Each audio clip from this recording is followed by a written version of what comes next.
고린도 교회가 사도 바울을 향해서 네 사도 아니다 자꾸 그러는데 사도 맞다 자꾸 마수 뜨지 않습니다.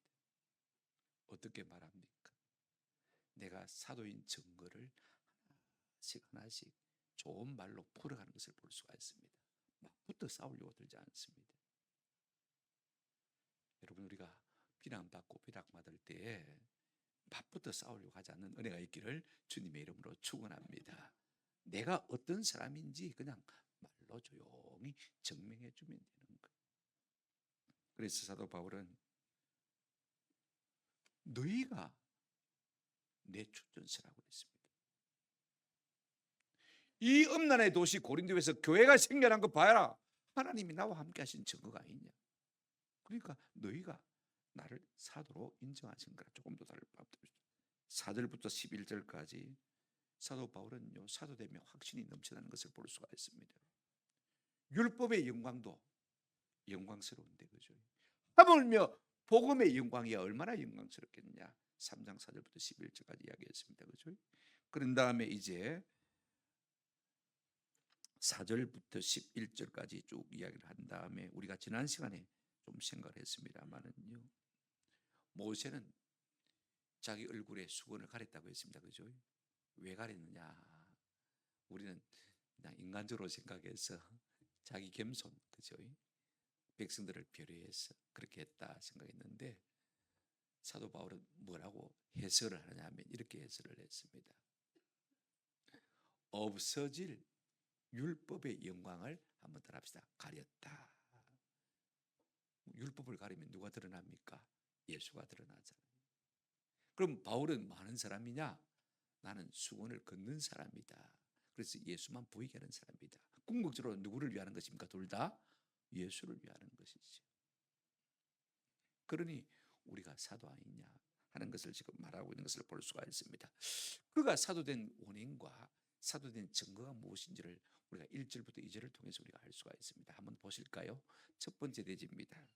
긍휼로 사도된 사도 바울의 마음가짐입니다. 그러므로 우리가 이 직분을 받아 긍휼하심을 입은 대로 낙심하지 아니하고라고 말하고 있습니다. 그러므로란 말은 앞서 이어지는 말씀이죠. 우리가 이 3장을 보시면 이런 말씀이 있습니다. 12절 한번 보시기를 바랍니다. 우리가 이 같은 소망이 있으므로 담대히 말하노니 그랬습니다. 이 같은 소망이 있으므로 담대히 말하노니.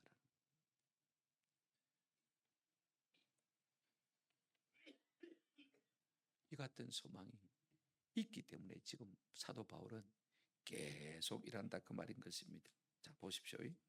우리가 바른 성경을 보면 1절 말씀을 이렇게 번역하고 있는 것을 볼 수가 있습니다. 그러므로 우리가 하나님의 긍휼하심을 입어 이 직분을 받았으니 낙심하지 않는다. 순서가 중요합니다. 그죠? 이해가 딱 되어집니다.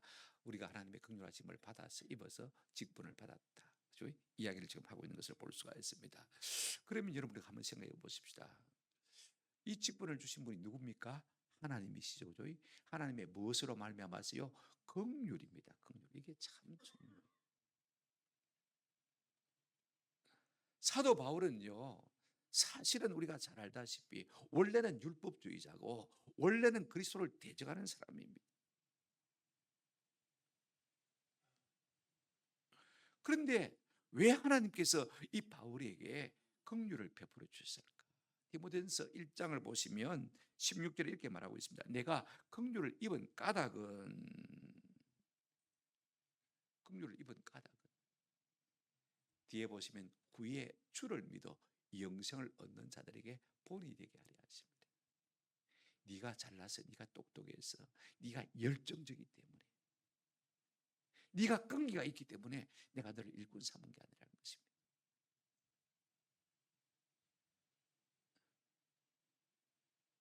하나님과 원수된 사울이었지만은 바울로 바꾸시고 그에게 긍휼을 베푸신 이유가 뭐냐면요, 이렇게 말하고 있습니다. 위에 예수 믿어 영생 얻을 사람들에게 뭐가 되게 하려고? 본이 되게 하려고. 뭐 우리가 잘나서 예수 믿은 겁니까? 하나님의 긍휼입니까? 하나님의 긍휼이. 내가 똑똑해서, 내가 지성과 이성이 뛰어나서, 내가 종교성이 있어가지고, 내가 착하니까 범사에 내가 뭐 경건하게 살았으니까, 잘못한 거 없이 살았으니까 그런 거 아니란 말입니다. 우리의 모든 직분, 우리의 모든 신분, 우리의 모든 성품이 다 하나님의 긍휼하심으로 말미암아 나온 것이다. 이걸 우리가 아실 필요가 있는 것입니다. 하나님으로부터 나왔죠, 그죠? 그럼 어떤 직분입니까? 보십시오. 1절에 보시면 직분을 받아 그랬죠, 그죠? 자, 어떤 직분입니까? 이거 아셔야 돼요. 우리가 성경을 보시면 이런 말씀이 있습니다. 3장 6절에 보시면 그가 또한 우리를 새 언약의 일꾼 되기에 만족하게 하셨다. 성경을 한번 보시면 됩니다. 제가 조금 이렇게 원고하고 조금 이렇게 순서를 바꿔서 말하기 때문에 집사님이 헷갈리는 것 같아요. 3장 6절에 여러분 성경을 한번 보십시오. 하나님께서 그걸 뭐라고 부르셨습니까? 3장 6절 보십시오. 그가 또한 우리를 어떤 일꾼요? 새 언약의 일꾼. 새 언약이 있다면 옛 언약이 있지 않습니까? 그죠? 옛 언약은 뭘 말하죠? 율법을 말하죠. 새 언약은 뭘 말합니까? 복음을 말합니다. 그죠? 그러니까 복음의 일꾼으로 삼으셨다는 것입니다. 무엇으로 말미암아? 하나님의 긍휼로 말미암아. 여러분, 사울은 전에요 비방자였습니다. 자신도 그렇게 말했습니다. 디모데전서 3장 13절에 보면 내가 전에는 비방자요 박해자요 폭행자였으나 도리어 내가 긍휼을 입은 것은 내가 알지 못하고 행했기 때문이다.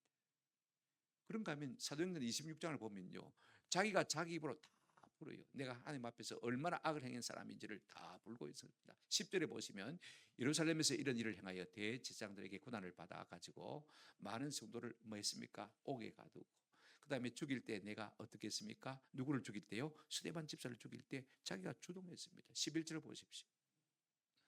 또 모든 회당에서 여러 번 행벌하였어. 예수 믿는 사람을 갖다가 잡았어요. 얼마나 곤봉을 쳤는지. 그런가 하면 그들로 하여금 예수를 모독하는 말을 하겠다고 했습니다. 억지로 말입니다. 시동한 사람 아닙니까? 예루살렘에서 다메섹까지는 200km가 넘습니다. 그 당시에. 거기까지 예수 믿는 사람을 잡으러 간 사람, 지독한 예수 반대자였습니다. 그럼에도 불구하고 하나님의 긍휼하심이 그를 복음의 일꾼으로 바꾸어 놓은 것입니다. 아멘. 오늘 우리도 마찬가지입니다. 내가 범사에 종교성이 많아서 예수 믿는 사람이 된 것 아닙니다. 한번 따라합시다. 하나님의 긍휼입니다. 은혜이시오. 이 긍휼을 입고 이 복음의 일꾼된 이 사도 바울이 하지 않은 것이 두 가지입니다. 2절 끝에 1절 끝에 2절 이렇게 말하고 있습니다. 그게 뭐냐? 두 가지를 하지 않았다고 합니다. 1절 끝에 보시면 뭐 하지 않았고요? 낙심하지 아니하고, 그 다음에 2절 처음에 보시면 이에 숨은 부끄러운 일을 뭐 했다? 버렸다. 그렇게 말하고 있는 것을 볼 수 두 가지예요. 낙심하지 않았다. 여러분, 우리가 가만히 보면요, 사도 바울만큼 낙심할 일이 많은 사람 아무도 없습니다. 생각해 보십시오. 모든 것을 주를 위해서 버렸음에도 불구하고 가진 수난과 핍박과 멸시와 천대는 다 받았습니다. 고난은 다 받았습니다. 먹지 못함과 자지 못함과 수고로움과 헐벗음과 추위와 배고픔과 동족의 위험과 강도의 위험과 여러 핍박자들의 모든 핍박을 다 견뎠고 40에 하나 가만매를 갖다가 3번이나. 여러분 한번 생각해 보십시오. 복음 때문에 그렇게 많은 고난을 받은 사람이 뭐라고 했습니까? 한번 답시다. 낙심하지 아니하고 낙심하지 아니하고. 낙심한다는 말은 용기를 잃어버린다는 말이죠. 그러면 뭐였단 말입니까? 오히려 낙심하기보다는 내 속에 주님께서 주실 상급에 대한 기대와 소망이 차고 넘쳤다는 것입니다. 아멘. 한번 생각해 보십시오. 왜 낙심하지 않느냐? 하나님께서 긍휼히 여기사 나에게 이 뭘 줬다고요? 복음의 일꾼된 직분을 주셨기 때문에 이게 내 야망입니까? 이게 내 일입니까? 내 비전입니까? 아니지 않습니까? 하나님이 주신 거, 하나님이 맡기신 거예요. 그럼 맡기신 분이 잘 되든지 못 되든지 말 겁니까? 책임지고 끝내는 잘 되게 만들어 주실 것이니까 한번 따라합시다. 낙심하지 아니했습니다. 오늘 우리는 어떻습니까? 하나님 일을 한다고 하지만은요, 내가 매를 맞은 것도 아닙니다. 내가 얻어 터진 것도 아닙니다. 밥을 굶은 것도 아닙니다. 근데 누가 옆에서 한 소리 하면 그냥 낙심이 돼가지고요, 연말 되면 다 그러지 않습니까? 성가대 안 할랍니다. 주일학교 교사 안 할랍니다. 이 봉사 안 할랍니까? 이름 빼줘 있어. 이름 빼줘 있어. 내가 얻어맞은 것도 아닌데 터진 것도 아닌데 남들이 나를 인정해 주지 않고 비방하고 비난한다고 우리는 쉽게 낙심하는 것을 볼 수가 있습니다. 그 일이 내일이기 때문에 그렇습니다. 진짜로 우리의 하는 일이 하나님께서 내게 준 일이라고 생각이 되어지고 하나님께서 나를 긍휼히 여기사 맡긴 일이라고 생각되어지면요, 무슨 소리를 들어도 괜찮습니다. 누가 알아서 할 것입니까? 하나님이 알아서 하실 것입니다. 저는 우리 가운데 이런 일들이 있기를 주님의 이름으로 축원합니다. 또 하나 하지 않은 것이 있습니다. 여러분 2절을 한번 보시기를 바랍니다. 우리가 종종요, 나이가 들면 몸이 약해지니까, 그죠? 낙심할 때가 많습니다. 넘어가려고 했는데 4장 16절 집사님, 4장 16절 앞에 켜놨길래 제가 한 칸 앞으로 돌려주십시오. 여기 보면 이런 말씀이 있습니다. 그러므로 우리가 낙심하지 않으니 우리의 그 사람은 낡아지나 우리의 속 사람은 날로 새롭도다 그랬습니다. 여러분 사도 바울도 나이 먹었습니다. 그죠? 몸에 병도 있습니다. 힘듭니다. 아파요. 여러분 나이가 들면요 어쩔 수 없습니다. 맞습니까? 저도 마찬가지고 여러분도 마찬가지입니다. 그런데 한 가지 좋은 것은 딱 하나 있습니다. 우리의 속 사람은 한번 따라합시다. 날로 새롭도다. 그것 때문에 낙심하지 않는다는 거예요. 전에는 보이지 않던 천국 문이 환하게 보여지기 시작하는 것입니다. 전에는 희미하게 보이던 주님이 선명하게 보이는 은혜가 우리 가운데 있습니다. 나이가 들면 들수록 그죠? 육체가 약해지니까. 전에는 나를 신뢰하고 내 육체를 신뢰하고 내 젊음을 신뢰하고 내 가진 것을 신뢰하고 살아왔습니다만은 이제 점점 내가 약해지니까 전적으로 누구를 신뢰합니까? 하나님을 신뢰하니까 낙심하지 않을 수 있는 은혜가 있는 것입니다. 또 뭐 하지 않았습니까? 2절 다시 돌아가겠습니다. 이에 숨은 부끄러운 일을 버리고 라고 말했습니다. 이 말은요, 전에는 숨은 부끄러운 일이 있었단 말입니다. 그렇죠? 전에는 그런 일이 있었는데 이제는 내가 숨은 부끄러운 일을 뭐 했다? 버렸다. 이 말이 참 좋은, 이게 이제 2절의 전체 주동사입니다. 다른 것은 전부 분사형으로 되어 있습니다. 자 보십시오. 이 주동사가 굉장히 중요합니다. 숨은 부끄러운 일을 뭐하고요? 버렸다. 그럼 구체적으로 뭘 버렸느냐? 속임을 버렸다. 그 다음에 보시면 하나님의 말씀을 혼잡게 하는 일을 뭐 했다? 버렸다. 이건 다 분사로 되어 있거든요. 분사의 역할은 뭐냐면 동사를 갖다가 선명하게 드러내는 것이 분사의 역할입니다. 그죠? 우리가 마태복음 28장 19절 20절 말씀 보시면 그러므로 가서 너희는 모든 족속으로 뭘 삼아? 제자를 삼아. 이게 주동사입니다. 제자 삼으라. 이게 주님의 마지막 명령입니다. 근데 구체적으로 그럼 어떻게 제자 삼을 것이냐? 그 다음 말씀이 이 말씀입니다. 가서라는 말입니다. 그죠? 가서. 그 다음에 모든 민족으로 가서. 그 다음에 세례를 베풀고 내가 너에게 분부한 모든 것을 가르치게 하라. 이게 전부 다 분사거든요. 그죠? 그럼 어떻게 제자 삼을 것인가? 일단 가라는 것입니다. 그래서 세례 주라는 것입니다. 그죠? 그래서 가르치지만 하지 말고 지키게 만들라. 지금 그 말씀하고 있는 것을 볼 수 있습니다. 그 방법을 지금 구체적으로 말하고 있는 것이죠. 오늘 보면 또 똑같습니다. 내가 뭐 하지 않는다고 했습니까? 숨은 부끄러운 일을 뭐 한다고 했습니까? 버리는데 그 숨은 부끄러운 일이 뭐냐면 한번 합시다. 속임수를 안 쓰는 것입니다. 전에 사도 바울은 율법 교사였습니다. 그렇죠? 무슨 말이냐면 사람을 속였습니다. 율법 교사들도 압니다. 내가 율법을 지켜서는 구원받지 못하는 사실을 알고 있습니다. 왜? 자기들이 지키려고 애를 써보니까 지켜집니까? 안 지켜집니까? 안 지켜지는 거예요. 그럼에도 불구하고 우리는 율법을 지키는 사람인 것처럼 사람들에게 뭐 했습니까? 위선을 들었거든. 속임수를 썼거든. 그러면서 사람들에게 자꾸 율법을 지키라 그렇게 말해왔거든. 그래서 이 숨은 부끄러움의 일, 다시 말하면 위선과 속임수를 내가 뭐 했다고요? 버렸다. 613가지나 되는 미처발을 갖다가 어떻게 다 기억하고. 여러분 생각해 보십시오. 죄의 삭은 뭐라고요? 사망이라고 했습니다. 여기 단수입니다. 하나의 죄에 대한 벌이 뭐냐면 하나의 사망입니다. 그죠? 그러면 내가 평생 살면서 10가지 죄만 지었습니까? 100가지 죄만 지었습니까? 1000가지 죄만 지었습니까? 10,000가지 죄. 10,000가지 죄가 넘을고. 그러면 내가 10,000번을 죽었다가 다시 죽고 또 살아났다가 또 죽고 또 죽고 또 죽고 그래야 되는데 그래야 벌을 다 받는 거잖아요. 지킬 수 없다는 사실을 율법주의자들은 다 자기들도 알고 있습니다. 그럼에도 불구하고 일이 들통나면 자기들이 부끄러우니까, 자기 체면이 아무도 안 되니까, 그죠? 그래서 속임수를 쓴 것입니다. 그래도 율법을 지켜야 됩니다. 이게 율법주의자들의 행태입니다. 그 다음에 또 뭐라고 했냐면, 한번 따라합시다. 하나님의 말씀을 혼잡게 하지 아니하고. 이게 참 중요합니다. 혼잡게 하지 않는다는 말은요, 도로란 말인데 성경에 여기 딱 한 번 나오는 말입니다. 다른 데도 앞에서도 혼잡게 하지 않는다는 말이 나왔습니다. 그죠? 근데 그건 다음에 시간이 나면 제가 설명을 드리겠습니다만, 이미 지난 시간에 설명을 드렸기 때문에 다시 말씀을 안 드리겠습니다만, 이 말은요 이렇게 해석하는 것이 가장 좋을 것 같아요. 한번 따라합시다. 미끼로 삼는다. 여러분, 낚시하려면 미끼가 있어야 되잖아요. 그죠? 미끼로 삼는다. 하나님의 말씀을 가지고 혼잡게 한다는 말은 무슨 말이냐면, 하나님의 말씀을 이용해서 내 사람으로 사람을 낚는 걸 말해요. 내 편으로 만드는 것.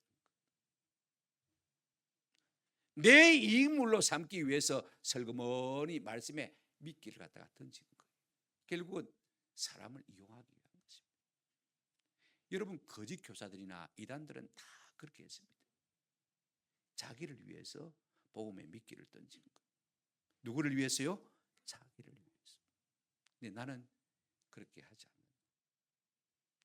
나를 긍휼로 복음의 일꾼 삼으신 그분 앞에 이제는 내가 낙심할 이유도 없거니와 내가 전에처럼 숨은 부끄러운 일을 계속할 이유도 없다는 것입니다.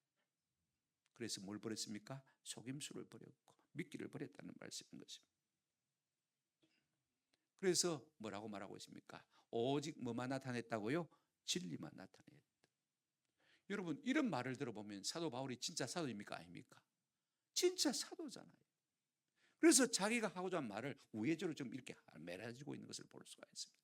저는 우리가 좀 그런 사람이 되었으면 참 좋겠다 싶어요. 우리가 주님의 일을 할 때 어떤 것도 좀 잡동사리가 안 들어갔으면 좋겠다. 낙심도 할 이유가 없지만은요, 또 뭐도 하지 말아야 됩니까?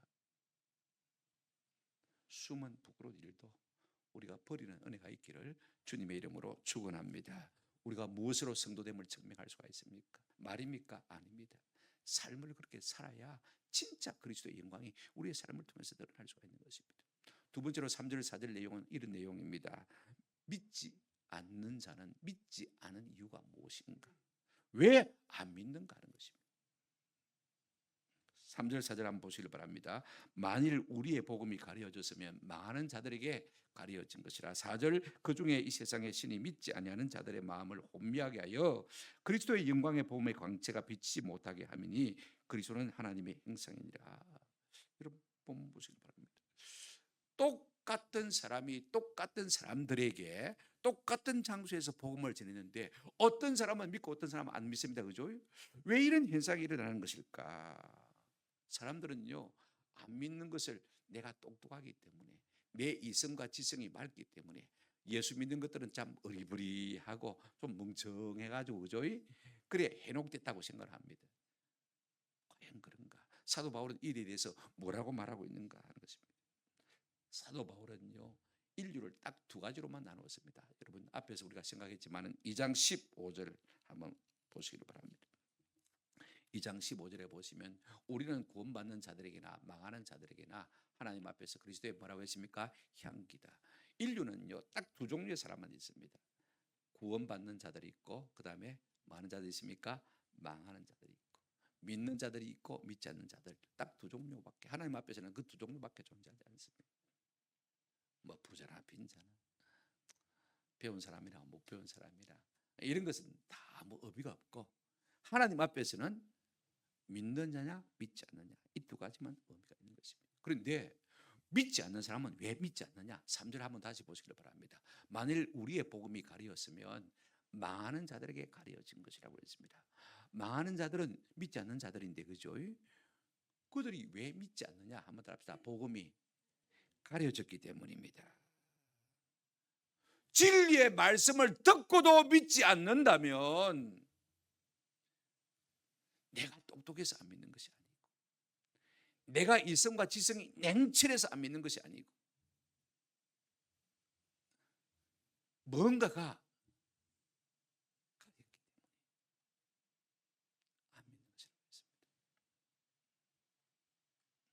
한마디로 말하면 하나님의 긍휼을 입지 못했기 때문이겠습니다.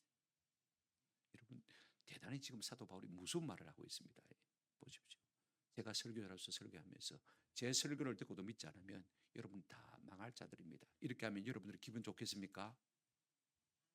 안 좋죠. 당연히 안 좋죠.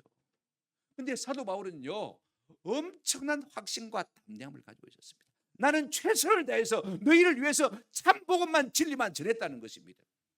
그럼에도 불구하고 듣지 않는다면 너는 망할 자라는 것입니다. 누가 이렇게 쉽게 말할 수 있습니까? 보통 사람은 그렇게 말할 수가 없습니다. 내 속에 조금이라도 사리사욕을 추구하는 마음이 있었다면요, 절대로 입 밖에 이런 말을 할 수가 없는 것이죠. 그러면 오늘 믿는 우리는 어떻습니까? 한번 합시다. 하나님께 속한 자는 하나님의 음성을 듣습니다. 요한복음 8장 47절 말씀, 제가 우리 새로 교회 짓고 강대상 새로 나오면 강대상에다가 이 말씀 새긴다고 새벽 기도 때마다 말씀했습니다. 제가 이 말씀 읽다가 은혜를 받았어요. 하나님께 속한 자는 한번 따라합시다. 하나님의 음성을 듣나니. 학력이 문제가 아닙니다. 나이가 문제가 아닙니다. 지성과 이성의 상태가 문제가 아닙니다. 하나님께 속한 자라면 하나님의 말씀이 들려오게 되어 있고, 하나님의 말씀이 들려오면 믿게 되어 있습니다. 아멘. 그래서 사는 자가 되는 것입니다. 요한복음 10장 3절에도 우리 예수님 말씀하셨죠. 양은 목자의 음성을 뭐합니까? 듣습니다. 들리는 거예요. 안 들리는 것은요, 결국은 복음이 가려졌기 때문에 안 들리는 거예요. 망할 자이기 때문에 안 들리는 것입니다. 이게 참 중요합니다. 사도 바울이 선교사로 부름을 받고 가는 곳곳마다 복음을 전했습니다. 그랬는데 어떤 사람은 믿고 어떤 사람은 안 믿습니다. 어떤 사람은 안 믿을 뿐 아니라 반대하고 비방하고 핍박까지 합니다. 그래서 사도 바울이 고민을 많이 했을 것입니다. 답은 무엇이냐? 오늘 본문입니다. 복음이 가려졌으니까, 망할 자들이니까 안 믿는다는 것입니다. 그런가 하면 사도행전을 한 곳 좀 찾아보십시오. 사도행전 13장 38절. 믿는 사람은 왜 믿느냐? 이방인들이 듣고 기뻐하며 하나님의 말씀을 마음에요 찬송하며 영생을 주시기로 작정된 자는 뭐하더라? 다 믿더라. 하나님께서 영생을 주시기로 택하신 자들은 다 뭐하더라? 듣고 뭐하더라? 믿더라. 오늘 교회에 나왔는데도 불구하고 하나님의 말씀이 믿기지 않는다면요, 우리가 한번 깊이 기도해 봐야 됩니다. 하나님, 내가 택한 자가 맞습니까? 영생을 주시기로 작정한 자가 맞습니까? 고민해 봐야 돼. 어떤 권사님이 처음에 교회 나갔을 때, 목사님 여리고가 요단강을 건너는 설교를 하더랍니다. 어째 강이 갈라져? 젊고 땅땅한 목사가요, 거짓말도요, 얼루도 하나도 안 빼나고, 이야, 그런 뻥을 쳐도 저렇게 뻥을 치고, 그래도 사람들이 아멘한다. 희한하다. 그래서 신랑한테 가서 목사가 그런 말 하더랬더니 그 말 맞다 하더랍니다. 기가 차더래요. 근데 신랑은 어릴 때 주일학교 갈 때 그 이야기를 들어봤거든요. 성경에 있는 말 맞다 그러더랍니다. 그래가지고 그 다음 주에는요, 좀 오기가 나가지고 다음 주에도 목사가 무슨 뻥을 칠까 싶어서 또 갔대요. 그래서 2번 듣고 3번 듣다 보니까 믿어지더래요. 은혜가 오더래요. 그래서 건사까지 됐다 하는 간증을 제가 들어본 적이 있습니다. 여러분, 아무리 반대해도요, 영생을 주시기로 작정된 자는 다 뭐하더라? 믿더라. 아멘. 이게 은혜입니다.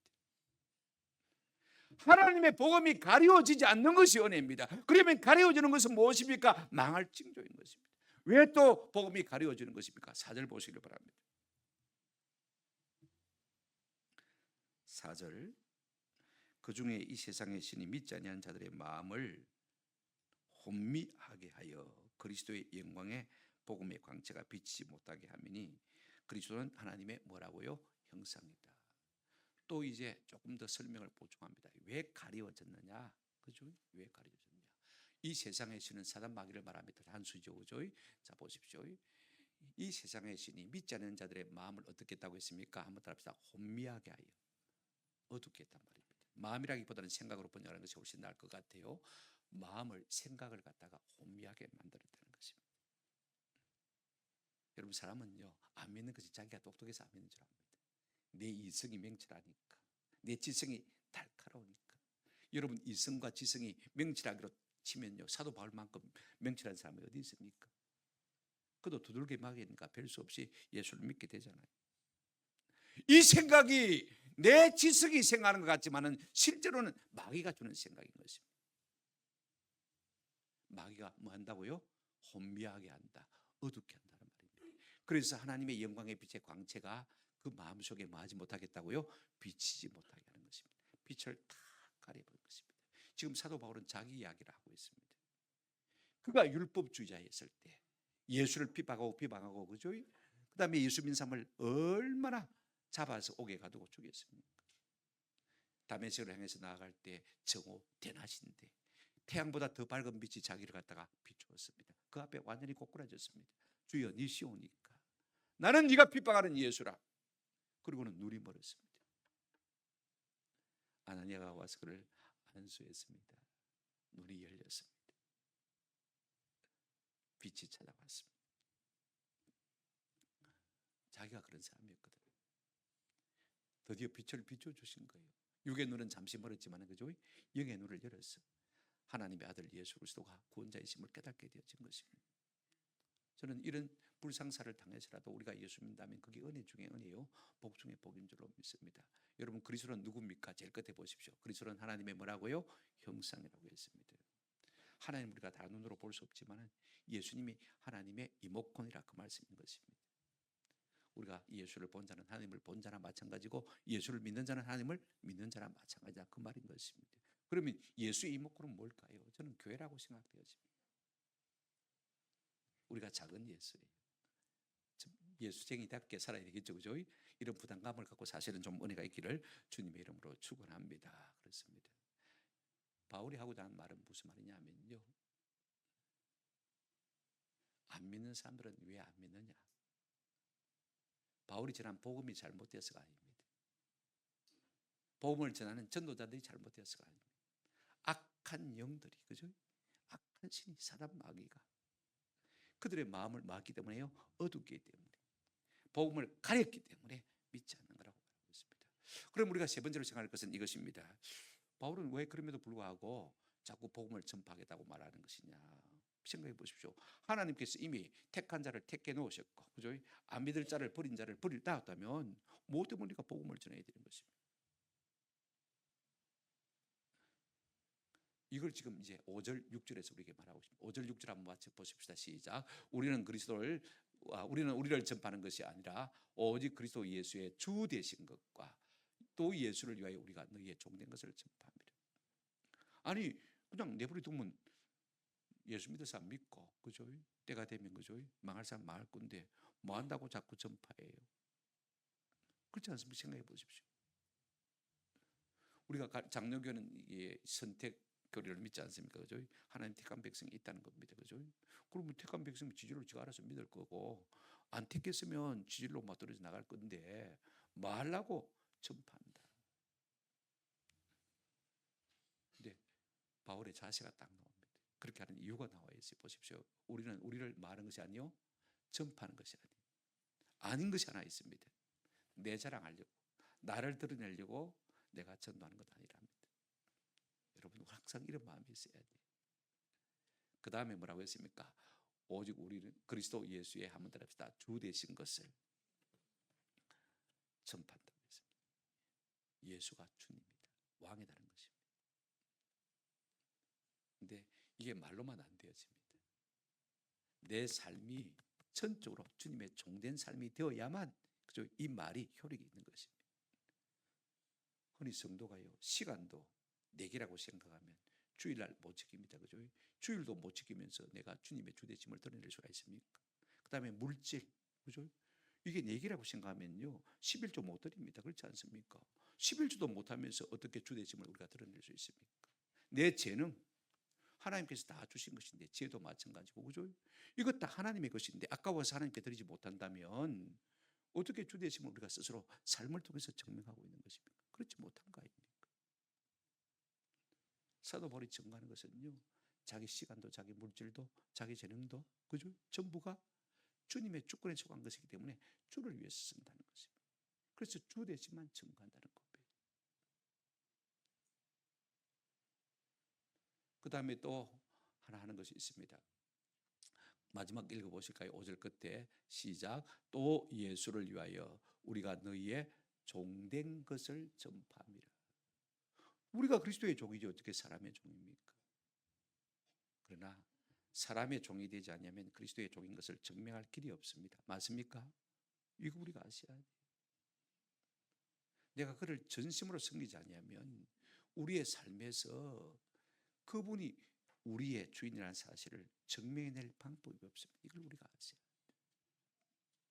내가 누군데 하는 자존심 가지고는요, 우리가 참으로 주님의 주 되심을 드러낼 수가 없다는 사실인 것입니다. 우리의 시간과 우리의 물질과 우리의 재능마저도 주님 앞에 온전히 드릴 때 주님의 주 되심을 이 땅에 드러내면서 살 수가 있는 것입니다.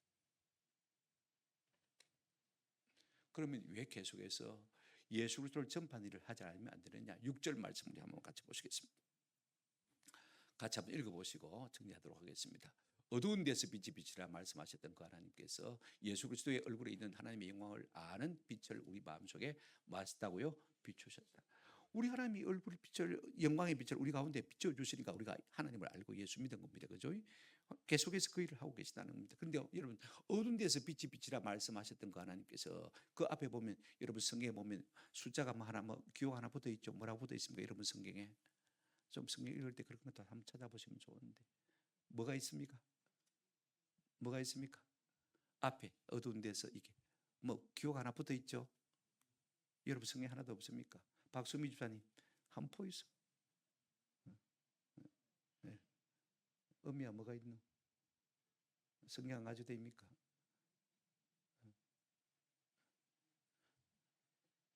따라합시다. 기억. 밑에 쭉 내려가서 기억을 보시면 뭐라고 했습니까? 창세기 1장 3절 되어 있죠. 그죠? 그럼 이 상황이 어떤 상황이냐 하는 것을 지금 우리에게 말해주고 있습니다. 창세기 1장부터 보실까요? 태초에 하나님 천지를 마시니라 창조하시니라. 그 다음에 2절 땅이 혼돈하고 공함이 흑암이 깊은 비에 있고 하나님의 영은 수면 위에 운행하시니라. 그 다음에 이제 3절 말씀 나오죠. 한번 같이 읽어보십시다. 시작. 하나님이 이르시되 빛이 있으라 하시니 빛이 있었고. 여러분 하나님이 천지 만물을 창조하시기 전에 이 모든 상태는요, 2절에 보시면 혼돈하고 그 다음에 공허하고 그 다음에 흑암, 이 세 가지 상태였습니다. 혼돈했다는 말은 형태가 없었단 말이죠. 그죠? 공했단 말은 형체가 없었단 말과 똑 비슷한 말입니다. 그죠? 여러분 보십시오. 이 우주가 없었단 말입니다. 쉽게 말하면 하늘에 별도 없고 달도 없고 해도 없고, 그죠? 그 다음에 바다에 물도 없고 지구도 없고 아무것도 없었던 것입니다. 텅 빈 empty, 빈 공간이었습니다. 그 다음에 아무것도 없으니까 흑암이 가득했습니다. 맞습니까? 그런 가운데서 하나님께서 3절에 뭐라고 말씀하셨습니까? 빛이 있으라 하시니 뭐가 있었고요? 빛이 있었고. 그 혼돈한 가운데, 그 공허한 가운데, 그 흑암 가운데 하나님이 빛을 명하시니까 빛이 일어나니까 온 우주가 생겨났다, 그 말인 것입니다. 우주란 말은 코스모스란 말인데, 그죠? 다른 말로 말하면 질서라는 말입니다. 질서가 잡히기 시작하는 것입니다. 그 창조의 주님께서 지금도 어떤 일을 하고 계시냐? 우리의 마음 가운데 이 빛을 비춰주고 계시다는 것입니다. 이 빛이 없어서 우리가 혼돈하고 공허하고 흑암 가운데 있는 우리의 영적인 삶이 이 빛이 옴으로 말미암아서 비치게 됨으로 말미암아서 질서가 잡히는 삶이 되었다는 것입니다. 지금 사도 바울은 자기 간증을 하고 있는 거예요. 내가 율법만 가지고 살 때는 그걸 몰랐는데 예수를 만나고 나니까 예수의 빛이 내 속에 비치니까 내 삶의 질서가 잡히더라는 것입니다. 혼돈과 공허가 물러가고 흑암이 물러가더라는 것입니다. 그러니 내가 이 빛을 받은 자로서 이 빛을 바라는 발광체는 못 되어도 이 빛을 반사하는 반사체로는 살아가야 되지 않겠느냐. 그래서 내가 전도자의 삶을 살겠다는 것입니다. 누군가가 이 빛을 보고 그 마음속에 혼돈과 공허와 흑암이 물러간다면 이것이야말로 하나님께 영광이 아니냐는 것입니다. 말씀을 맺습니다. 긍휼로 복음의 일꾼 된 사도 바울입니다. 그래서 뭘 버렸다고 했습니까? 낙심을 버렸고 그 다음에 숨은 부끄러운 일을 뭐 했습니까? 버렸죠. 그 숨은 부끄러운 일이 무엇입니까? 속임수고 그 다음에 미끼를 던진 것이었습니다. 자기를 유익해 하려고 감언 이슬로 사람을 속였다 그 말이죠. 그러던 것을 다 버렸다고 했습니다. 그리고 내게 빛을 비추신 그 주님의 빛을 나도 비추며 살기로 그렇게 살아간다는 것입니다. 이게 바울의 고백인 것입니다. 그러니 내가 사도 아니냐는 것입니다. 저는 이 말씀을 통해서 우리가 도전을 좀 받았으면 참 좋겠다 싶은 생각이 듭니다. 우리도 적어도 긍휼로 우리가 성도되었다면요, 그 긍휼 앞에 좀 우리가 보답하는 은혜가 있으면 좋겠습니다. 뭘 보답해야 되겠느냐? 큰 돈으로 보답하는 게 중요한 게 아닙니다. 한번 더 합시다. 낙심하지 마십시다. 뭐 누가 뭐 내보고 무슨 소리 했다고 해서 연말이니까 뭐 안 한다 소리 좀 하지 마십시다. 사도 바울은 뭐 옥에 갇히기도 하고 매도 맞기도 했는데 조금 불쾌한 소리 들었다고 해서 낙심하면 되겠습니까? 긍휼로 나를 부르시고 복음의 일꾼 맡겨 주셨습니다. 아멘. 낙심하지 마십시오. 나이가 들어도 낙심하지 마십시오. 더 좋은 거 있습니다.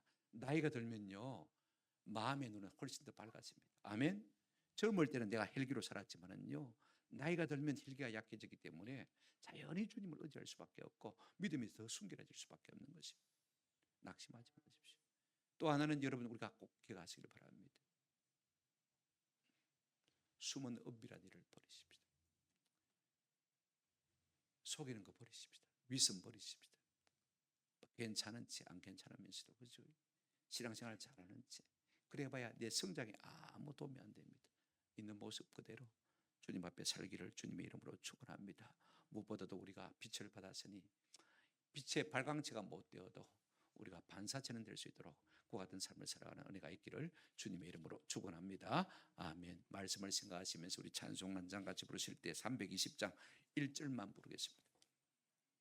나의 죄를 정케 하사 일꾼 삼으시리. 320장 1절만 마음을 담아서 함께 찬송하시겠습니다.